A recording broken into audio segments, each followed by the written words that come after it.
जवाब दो माँ, जवाब दो, जवाब दो।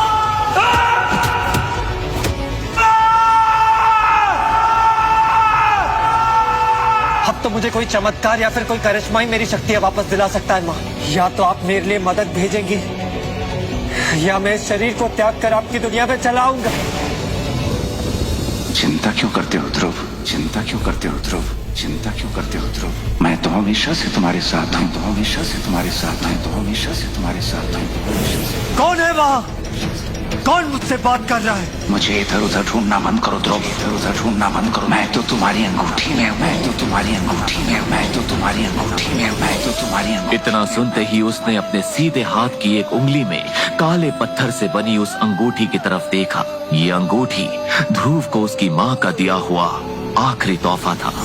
देखते ही देखते ध्रुव की अंगूठी में हलचल शुरू हो गई, लेकिन ध्रुव को अपने हाथों में अचानक से एक जोर का झटका लगा। उसकी अंगूठी में से एक सफेद रंग का धुआं साए के रूप में बाहर निकला।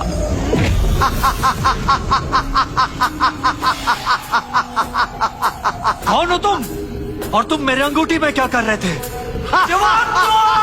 कल रात भी मैंने तुम्हें सपने में देखा था। कौन हो तुम? मैं कौन हूँ ये जानना तुम्हारे लिए जरूरी नहीं है ध्रुव। हाँ, लेकिन इतना जान लो, मेरे पास तुम्हारे हर सवाल का जवाब है। मुझे तो तुम्हारा शुक्रिया अदा करना चाहिए ध्रुव कि तुमने 3 साल तक मुझे अपनी अंगूठी में संभाल के रखा। तो तुम पिछले 3 साल से मेरी अंगूठी में छिपकर बैठे हो। कहीं तुम्हारी वजह से मेरी शक्तियां कम तो नहीं हो रही है? क्योंकि जब से तुम इस अंगूठी में छिपकर बैठे हो, मेरी शक्तियां लगातार कम होती जा रही है। ध्रुव ने गुस्से में अपनी अंगूठी को निकाला और उसे दूर फेंक दिया। ध्रुव, ये गलती मत करो। जो होना था हो चुका। तुम नहीं जानते इस अंगूठी की अहमियत। तुम्हारा गुस्सा तुम्हें बहुत महंगा पड़ सकता है।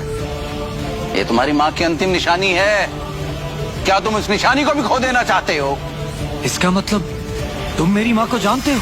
हाँ, मैं तुम्हारी माँ को जानता हूँ। तो बताओ मुझे, उनकी मौत कैसे हुई? और सपने में जो तुमने मुझे चिट्ठी दी थी, उसमें लिखी सारी बातें सच थी? तुमने भले ही वो चिट्ठी सपने में पढ़ी, लेकिन उसमें लिखी सब बातें सच थी। तुम मेरी माँ को कैसे मिले?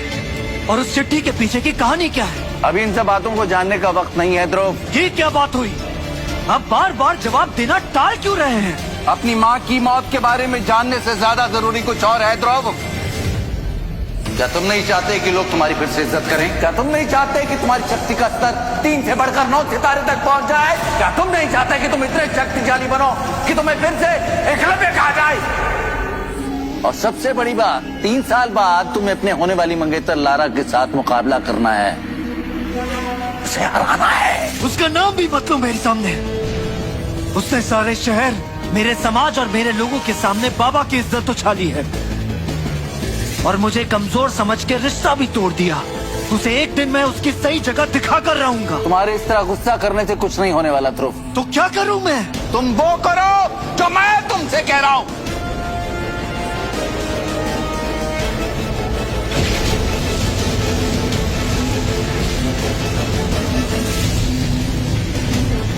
सबसे पहले तुम इस अंगूठी को पहनकर मुझे अपनी जिंदगी में शामिल करो। फिर देखो मैं कैसे तुम्हारी जिंदगी बदल दूंगा। मैं तुम्हें इतना शक्तिशाली बना दूंगा कि तुम आने वाली हर मुसीबत का सामना हिम्मत से कर पाओगे। डरो मत, इस बार मैं तुम्हारी शक्तियों को नहीं लूंगा। बहुत अच्छे ध्रुव।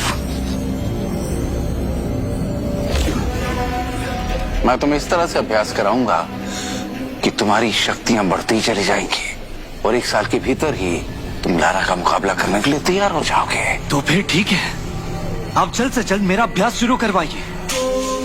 वैसे मैं आपको क्या कहकर पुकार सकता हूँ? मेरा नाम विदुर है। तुम चाहो तो मुझे आचार्य कह सकते हो।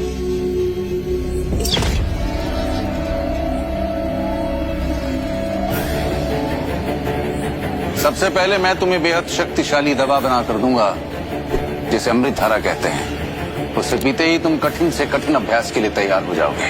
तुम अभी अपने घर शौर्य महल चलो माँ, मैं आपका सपना जरूर पूरा करूंगा। इस अंगूठी के जरिए मैं एकलव्य बनकर मैसेडोरिया का सुपर योद्धा बनूंगा।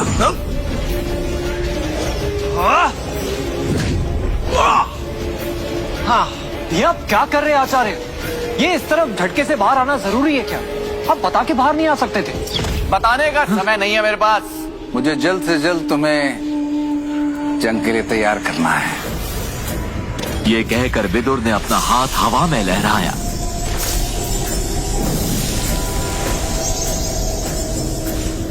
ये लो, ये अमृतधारा है। इसे पीकर तुम जल्द से जल्द अभ्यास के लिए तैयार हो जाओगे। कहीं ये मुझसे कोई छल तो नहीं कर रहा? कैसे सचमुच माँ ने भेजा है?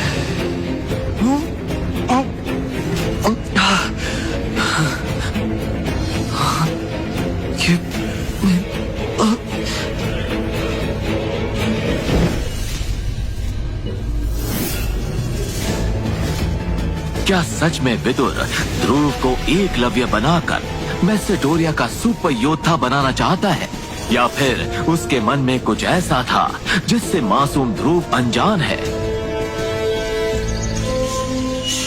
अगली सुबह जब ध्रुव उठा तो उसने अपने अंदर एक अलग ही तरह की ऊर्जा महसूस की।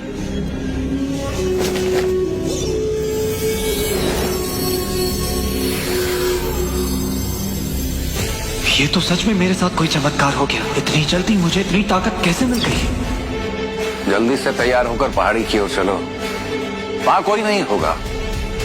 और आज से तुम्हारा अभ्यास शुरू। विदुर ध्रुव को जल्द से जल्द एकलव्य बनाने के लिए तैयार करने लगा। रोज ध्रुव कड़ी मेहनत करता रहा, लेकिन वो अपने प्रयास में असफल ही होता रहा।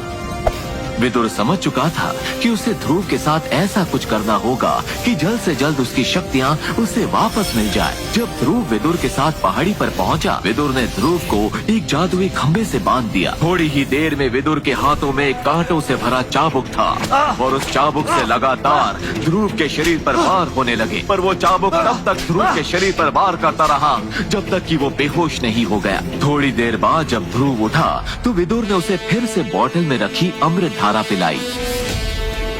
ध्रुव को महसूस हुआ कि उसका शरीर अब पहले से ज्यादा शक्तिशाली हो गया है। यहाँ तक कि उसके शरीर पर चाबुक से हुए सारे छोटे निशान भी चले गए। ध्रुव अपने अंदर काफी ज्यादा ऊर्जा महसूस कर पा रहा था। आज के लिए इतना अभ्यास बहुत है, घर चलते हैं। ध्रुव वापस अपनी माँ की समाधि पर पहुँचा। आखिर आपने मेरी सुन ली माँ। विदुर के रूप में मेरे लिए मदद भेजी, लेकिन वो मुझसे ऐसी अभ्यास करवा रहे कि मुझे तो अब डर लगने लगा है कि इस अभ्यास के दौरान कहीं मैं मर ना जाऊं। लेकिन मुझे आप पर यकीन है, आप जो भी मेरे साथ करेंगी सब अच्छा ही करेंगी। तुम कभी नहीं बदल सकते। जीते जी तो अपनी माँ के पल्लू में छुपते थे, और अब उनके मरने के बाद भी उनको चैन से रहने नहीं दे रहे।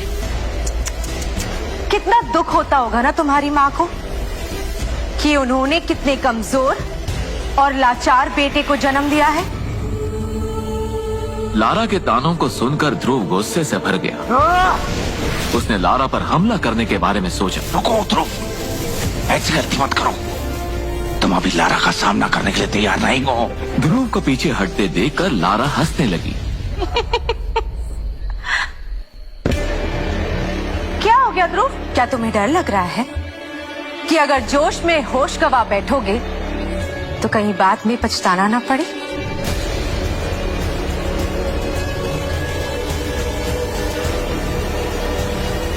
आचार्य,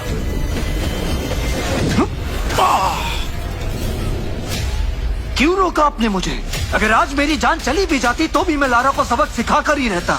ये गुस्सा करने का वक्त नहीं है ध्रुव। सही वक्त आने पर पहला वार तुम ही करोगे। आखिर ध्रुव की माँ ने विदुर की तरफ से उसको भेजी चिट्ठी में क्या लिखा था? 1 साल बाद ध्रुव और लारा के बीच होने वाले मुकाबले का क्या होगा अंजाम? विदुर की मदद से अब आगे और क्या चमत्कार करेगा ध्रुव?